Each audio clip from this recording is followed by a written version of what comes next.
বন্ধুরা, কেমন আছো? সবাই ভালো আছো আশা করি। তো ঠান্ডা তো প্রচুর পড়েছে, আর আমরা ভেবেছিলাম যে ছাদটা একদিন পরিষ্কার করব, তো টাইমই হয়নি সবার। এই যে ছাদটার পুরো এই অবস্থা। হ্যাঁ, আর এখানে হচ্ছে এই যে করা হচ্ছে, এই যে বাঁশটা দাঁড় করিয়ে দাও। বেশি বড় হয়ে যাবে বাঁশটা। ঠিক আছে, যা ঠান্ডা পড়েছে। কেমন ঠান্ডা এখন। এই যে এটা হচ্ছে উনুন, এখানে রান্না করা হবে। সবাই দেখতে থাকো। সেই মুহূর্তটা চলে এসছে, আমার মা পিঠে বানাচ্ছে। এই যে কাঠ কয়লা সব এখানে আরও আছে, নো টেনশন।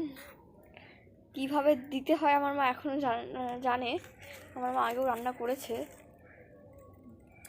আরে এই তোমার নাইটিটা সরাও, আমি কিছু কাটি। আপনাদের সাথে পরে কথা বলছি। আমাদের এখানে বানানো শুরু হয়ে গেছে, এখনো শুরু হয়নি। ওই যে ধরেছে, এখন তেল দেওয়া হচ্ছে, তেল, সাদা তেল। কোনোদিনও বানাইনি, এটাই বলছে আমার মা।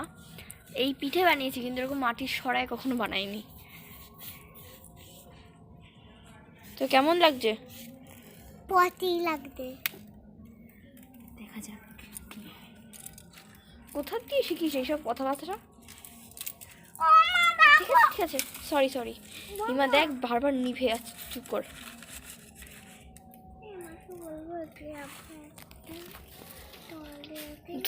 প্রথমে বানানো হয়েছিল, যেটা কাঁচাই ছিল, কিন্তু আমি আর আমার ভাই মিলে সেটা খেয়ে নিয়েছি।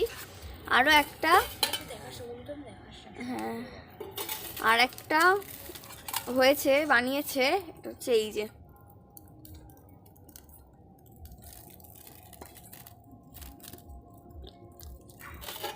ভালোই হয়েছে, কিন্তু এক একটা পিঠে হচ্ছে আর উনুন এক একবার নিভে যাচ্ছে, আবার উনুনটা জ্বালানো হচ্ছে।